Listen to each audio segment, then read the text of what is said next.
Welcome to the Parts and Labor Podcast, the podcast that explores strategies, systems, and stories that drive salon success. I'm Alicia, founder and CEO of Salon Scale. And I'm Whitney, head of sales here at Salon Scale. Welcome to the Parts and Labor Podcast. Test. Wait, I'm rusty. Yeah. Am I supposed to look here? Hey. The whole time. Yeah. Okay, welcome back to the Parts and Labor Podcast. My name is Whitney. And I'm Alicia. And today we are talking about industry myths. So a lot of this is going to be centered around pricing, which is kind of our jam. But we have some common myths listed, and we're going to kind of dissect those one by one. Again, a lot of them because it is the new year. Happy New Year, by the way. Because it is the new year and pricing is on everybody's mind. So manufacturers are raising prices, cost of product is going up again, which is pretty standard this time of year. And so a lot of salons and salon owners are left just kind of wondering what to do as far as accounting for these rising costs. So again, a lot of these myths are going to be centered around pricing, but let's go through them. So I guess welcome to the Mythbusters episode on the Parts and Labor Podcast. That's right. No, it's true. It's true. I think just recapping what, you just said, pricing is it's not just a thought that we think about throughout the year, but it definitely enhances every new beginning, new year. I think we all have that kind of new year, new reset kind of mentality. And so why not bring a conversation about, some of those myths and how we can help transition people here in 2026. Speaking of New Year, did you make any resolutions? Not yet. Me neither. Did you? No. Yeah. I've learned that it's not going to happen, so I didn't waste my time this year. And I feel like because you said not yet, you're not going to either. You can't make a New Year's resolution in April. Yeah. It'll be December 1st, finally, I have, I made it through another year. My resolution is to make it through 2026. Yeah. The bar is low. Yeah. Okay, well, let's start with the first one here. Okay, let's just continue on again with our pricing. So this is one I hear. I know you and I both take demos, and so we talk to salons every single day, and a lot of the demo is centered around kind of pricing with Salon Scale. So how are you feeling about raising prices scares away clients? Especially in the new year? Is that where the big myth bust is be cautious because it's slower in January? That's a good point. I mean, I think just in general, a lot of salon owners are scared to raise prices for this exact reason. But in the new year, it's everybody just spent everything they had on Christmas and the holidays, and people are just kind of financially recovering off in the new year. So, it's a good time to start fresh and raise your prices, right? But it's also doing it at a time when everybody's just coming off a huge, again, financial spending spree. Yeah, I mean, I think that the big thing is it's all the mindset. I think pricing, number one, it's all in your mind. And as soon as you start saying the things oh, it's kind of slower because this time of the year, again, emotional, you're making emotional pricing decisions when they should be economic decisions for that particular business. What does the business need? Did we sustain last year? Did we, did we break even? Did we have some cash loss? What do we need to do to make sure that that doesn't happen this year? And so I think that a lot of the times, it's easy to fall into, catering to those seasonalities and all that stuff. But then what it does is it erodes your worth. It erodes not only you if you're a solopreneur, you're basically taking your worth down to cater to the world, whatever state or whatever's kind of happening.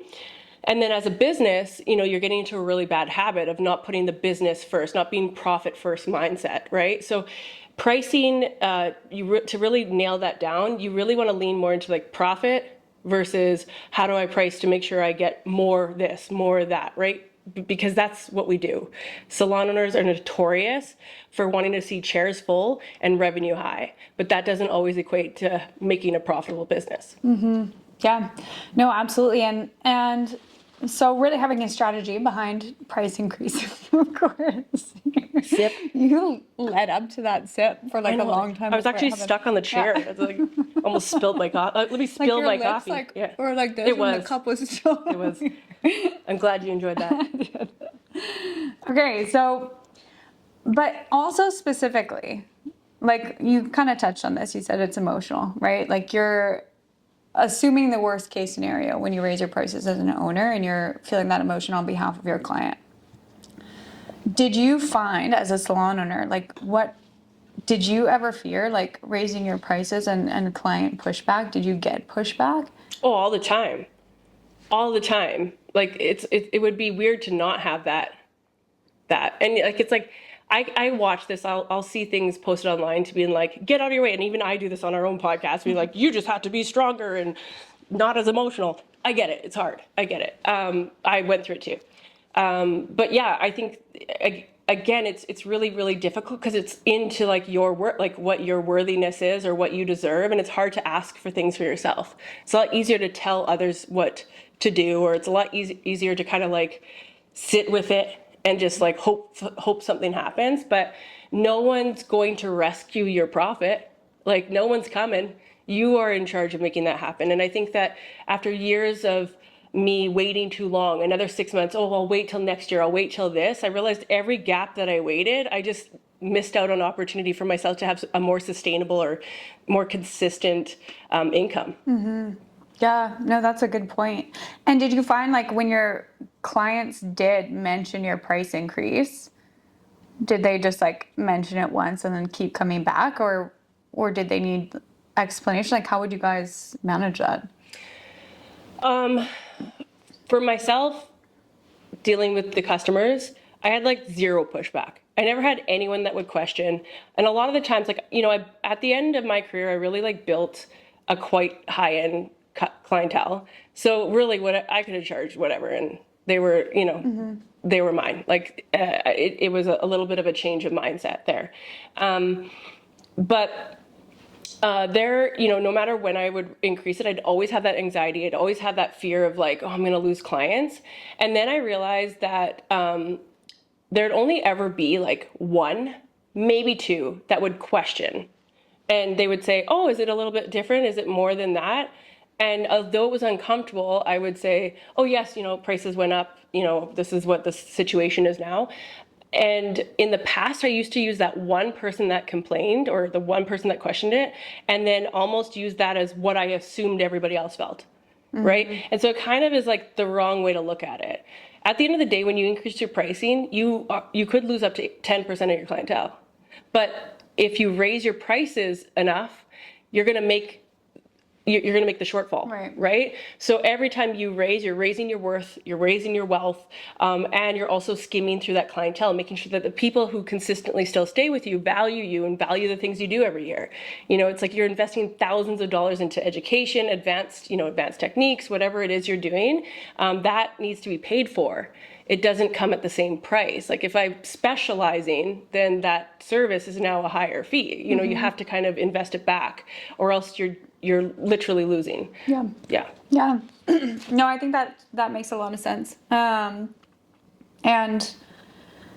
yeah, I don't want to spend the whole episode on that, but that's I think a perfect way to wrap it up. So I want to head to some of the others that we have on here. Let's see. How about, okay, there's a couple that I added, and I'm not sure that you've read them yet. Probably not. You haven't read a damn thing. I skimmed. Yeah. Okay, charging for product or itemizing. So there's, this has become quite popular within the last few years, even charging for blowouts. So things that used to be included in pricing are going more to like an a la carte like model to cover those costs and find ways for salons to kind of make that new added revenue. But specifically kind of for what we deal with, charging for product is nickel and diming clients. I think this is something we used to hear a lot more often a few years ago, and it's kind of a bit more widely accepted now, but I want to know your take on that. I recently explored this on TikTok. Oh. I saw a bunch of, customers that were like, note to stylists out there, like, when you now used to have the blow dry free and now you're charging for this, like, just like FYI, we're going somewhere else. Like, it's just like a fear. And, I've seen a lot of this stuff where people are trying to like really figure out the best way to display their pricing. And by default, the reason why they were doing that is because in that 45 minutes of blow drying, it basically was free. Like I'm spending time blow drying, but I'm not charging for this thing. And so really essentially behind it was salons that were trying to figure out what am I worth per hour? And then that ends up being that. Then when we displayed it, we had to say now you had to charge for the blow dry. It's like an add-on service. So we kind of made a little confusion. And I think clarity is key, right? Clarity is the best way to, get through all of these like hard conversations or understand what is needed here or there. And so when I watched it, I kind of was like, I could see that fear of like, oh, I don't want to do that. I want to be the stylist that someone comes to because I don't charge for blow dries anymore, right? Like a strategy maybe that way. But then it's just like undercutting. But I think that, I think it's like, what is that? Like that let 'em theory. Oh, Mel Robbins. Yeah, Mel. Yeah. Like it's like same thing here. Let them talk. Let them have all that stuff. At the end of the day, it's you, your business, your book, and you have to figure out how you're making money on every single minute that you're in the business, because you don't make money when you leave that business. You're not able to do that. You also aren't, a salaried employee probably. So you don't have the extra perks of this is your set, this is this and that. Yeah. Like when you're there, you get a commission on it. And if they don't show up or you don't have that, you don't get paid. Yeah. And it's not, it's one thing too, is like, the hard part about social media right now, like the hard part about this is people feel like they have a right to like talk and bring up noise, but that's all it is it's just noise, and they don't understand. And so I think, I think that it becomes something that is not it's not as intense as it should be. Unfortunately, it hits us in the gut because we're finally making choices. Then you see something like that and it makes you kind of get a little frustrated. But when you're confident and you're clear on what your worth is and what you need to do in that business to make sure you turn a profit and you make money, all that stuff goes away. And that's interesting that you bring up kind of the TikTok, because there is on social media a lot of back and forth between clients and salon owners, whether they're solopreneurs or commissioned salon owners, about pricing and how they feel they're being gouged, and it almost seems like a war between like the clients and the salon owners. But I mean, everything is of course amplified on social media. You have a really small subset, but it feels like a lot.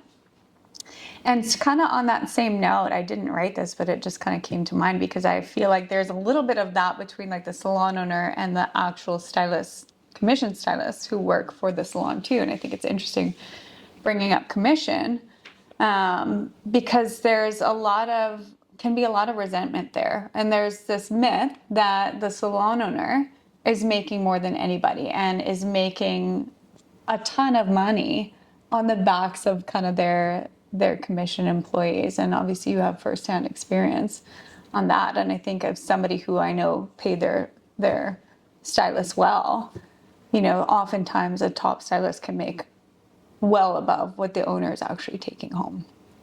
Yeah, I mean, like most salon owners run their business like a charity versus a business. I did. But, you don't go around the street and like, let's say like you're walking down the street and you see, some homeless individual that's sitting there and you get, you just had that urge to be like, I'm going to give them my last $5. Like some people do, but you don't broadcast it. You do it for yourself. You do it for yourself because you care and you just want to do something to give back. So that same kind of philosophy is how a lot of salon owners operate their salons. So they handle it almost like a charity. Oh, I'll give more commission if I give more education or if I do all that stuff.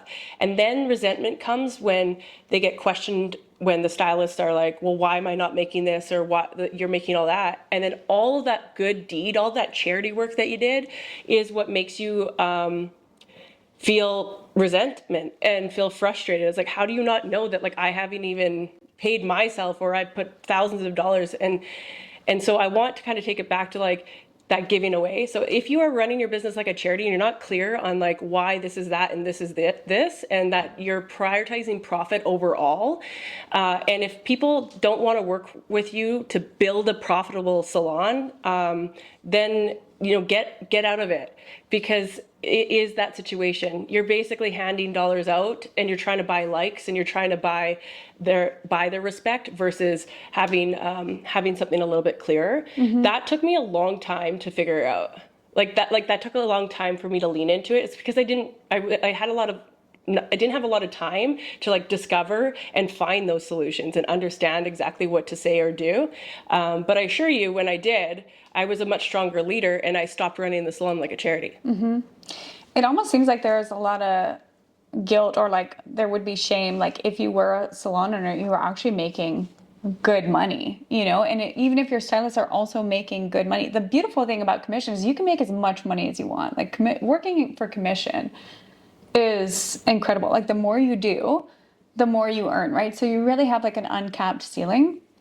But when somebody sees like a profitable, wealthy owner, there's resentment there. And it's like, well, isn't that the goal? Like, isn't like, that's why you open it, right? Like, and somewhat to give back, but nobody wants to open a salon, take in debt, to lose money, or to simply break even. But it seems like that's the expectation. As if you look at TikTok, it's like, well, no, you're in the salon industry, you should live paycheck to paycheck. You don't deserve to kind of have wealth as a business owner.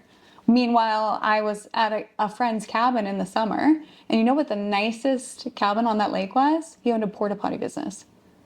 The guy ran a porta potty business. Get into that business. Yeah, Okay. exactly. So introducing Whitney and Alicia's porta potty for rent. That's going to be a separate link at the end of the show. We specialize in porta potties. Yeah. Call us for your next event.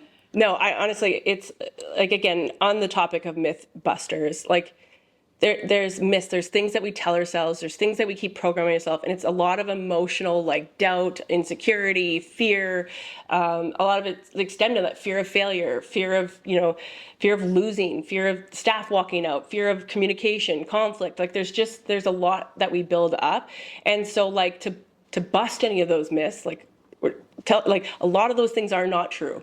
Like a lot of those things are, your clients are going to leave if you raise your prices. Like they're not going to leave.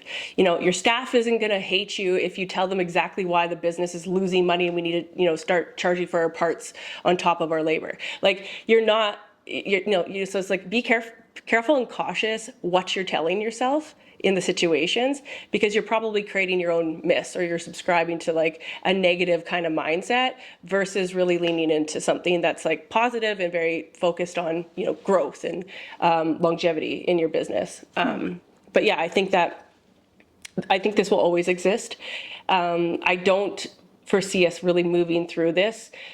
Statistically, when you look at the salon industry, like salon ownership, salon stylist life cycle, like how long a stylist is a stylist, how long do they go from here to here? Like we change so fast. We're such a variable business. We're moving, and we have a lot of emotional decisions in our business, versus maybe more economical decisions. And we're built off community and connection. So it is really, really hard. It kind of does fall better, like who we are and how we're built. We're better with like nonprofits probably than building a profitable business. Like just how we are as humans, because we care. So when we look at all those changes and we look at stuff, I don't anticipate a lot of change, because the behavior in who we are and how we are will always be there. But even if you can just do like 1% more every day, or if you look at that, or like do 10% more every year, like do 10% more where you pull something back for yourself and you make those decisions, like that'll make the world of a difference. I've got one for you. Okay. So this kind of it goes a little bit into the parts of labor model too, but how do you feel about clients shouldn't have to pay for waste? Clients shouldn't have to pay for waste. Mm-hmm. Well, I'm going to just push that back to you. What do you think? Okay. Well, so with salons go. I was going to say, where did this come from? Yeah. Is this direct feedback? Anyways, go ahead. Well, I would say I've seen it. I've seen it commented a few times, right? Because with parts plus labor, if it leaves the tube, the general consensus is you pass that on to the client. You can't recoup that cost. Like waste is money that's been spent. It's a lagging indicator. The money's gone, right? The best you can do is mix less next time. But it's still falling on the salon owner each time. And the more stylists you have doing the more color services during the day, like the bigger that problem is. And so that's why I think when salon owners get on calls, they're like, waste is the biggest problem I have. Like it's eating we're not making any money. Like, and it's creates that strong resentment between the salon owner and their stylist. So again, with parts plus labor, typically you take that entire product cost, you pass it on to the client. If there is $1 of waste on there, that gets passed right in. Again, the owner had to already spent that money and they have to replenish the cost for the next client.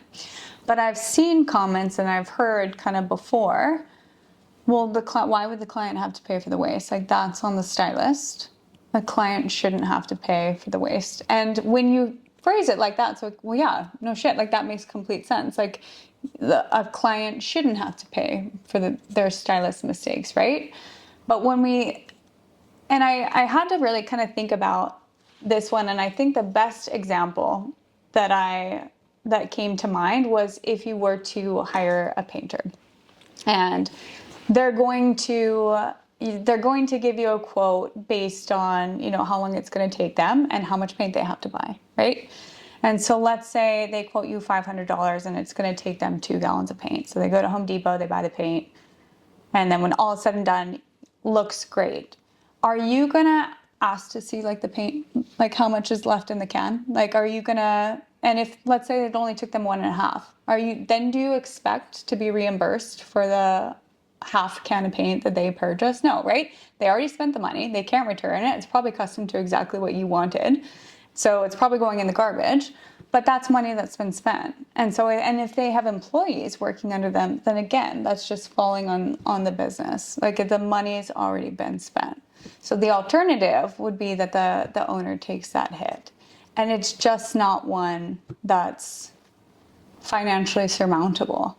And so when you think of $1 of waste being passed to the client, that's a lot more digestible than the owner eating that cost every time there's waste, or even worse, charging it to your stylist. Even though it is their mistake, I don't imagine that would go well, because waste is just something that's, you can do your best, but sometimes shit happens, right? Oh, I mean, like, majority of waste that comes is from once again, stylists are going to prioritize time and revenue. Mm-hmm. So they want to get as many people in and charge as much as they can to make the most that they can. So the more they bring in, the less time they have to mix, the less time they have to think about, like, what is a quarter batch? Like, I'll just mix a half. It's easy. Like it's, you're mixing really fast, which unintentionally creates a lot of waste in this one, and so yeah, I think that, like, a lot of the times the myth bust on waste isn't your issue. Like, waste isn't the issue in your business. Every business has waste. Every business has waste. Every business has shrinkage. But if you prioritize profit, making sure that you're making money, and things are being paid for, you're not just giving things away, you're going to create a healthy business. And, like, as you were talking, I thought of, like, my analogy there would be like, do you go to a restaurant, order a meal, and you didn't finish the meal? At the end, you say, hey, I didn't finish the rest of my meal. I don't think I should have to pay for this. Mm-hmm. No. Like, so it's like every scenario is like, let's actually come back to, like, what it is. So it's not, it's like sometimes we're making, like, a worry or a fear of how to communicate to a reaction of someone that says, like, well, why am I paying for this? And then creating these kind of scenarios to it. But in every environment that customer is going to, or in those situations, they would never question it, mm-hmm. such as the painter idea, or in the sense of, like, building a new house, like, it's like if you need an extra box of, hardwood flooring and you only used one out of the whole box, do you think you're going to be like, well, I shouldn't have to pay for that last box? No, that's how it So is. funny you say that. I was cleaning out like under my stairs, like trying to fish my Christmas tree out. And I found probably like 5 boxes of hardwood flooring. And they each had a price tag on them of like $150. And I was like, I would have paid for this. Like they didn't use them. I can't use them because I've since sanded my floors. Like it's not, but they're not going to eat this cost, just because they ordered too much. Like I paid for it. It's mine now. Like whatever. But it's the exact same thing. It's like the owner can't afford to eat that cost. Yeah. And like, time. think about in this situation, some project manager was the one that put together the projections of like what we needed to budget it out, like what we need for wood, what we need for this, what we need for that. So they budgeted the whole thing. Really good project managers can get within, very much in scope, and they don't go over, like they're right there. So like as a salon owner, I would rather see you teach your stylist to be very good at quoting and very good at understanding the costs and supplies involved so they can confidently communicate that versus sitting them down and talking about how they're wasting.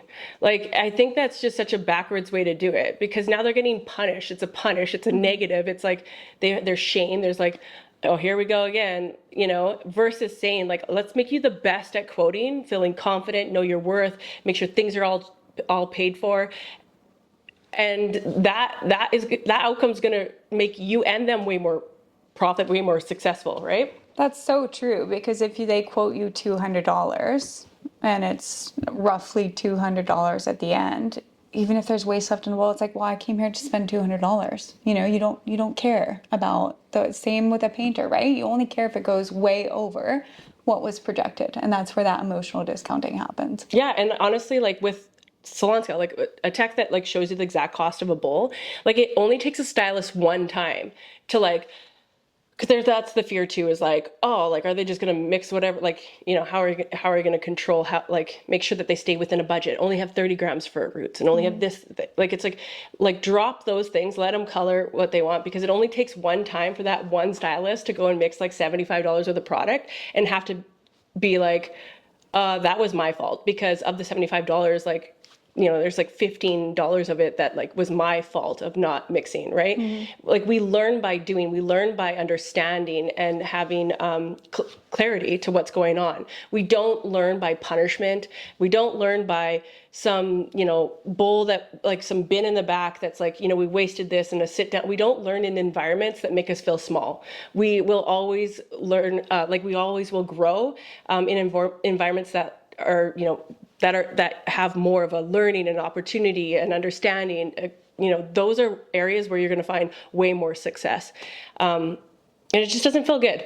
Just like anytime I had a staff meeting to sit down with anyone, if I had to bring up like changes, policies, waste, like anytime I had to bring up those things, I literally wanted to like be like, man, let's just not go into work today. It's like it just didn't feel great. So like, don't have that conversation anymore. Like, coach it in the other way, just being like, hey, you know what? I noticed that we're not covering our product costs based off the last month. Like we spent X, we're still not quite there. So here's what we're going to do for it. Here's what I need your help with. Here's how you're going to better quote. Here's how this is going to happen. We do this all together and boom, this is what we're going to get out of it. Like stay on top of it and move in that way versus focusing on something that you can't really do anything about. Like it's already gone. It's already gone. And if you have a customer that says that they feel like they shouldn't have had to pay for the waste or whatever in there, it's like, that is one detailed customer.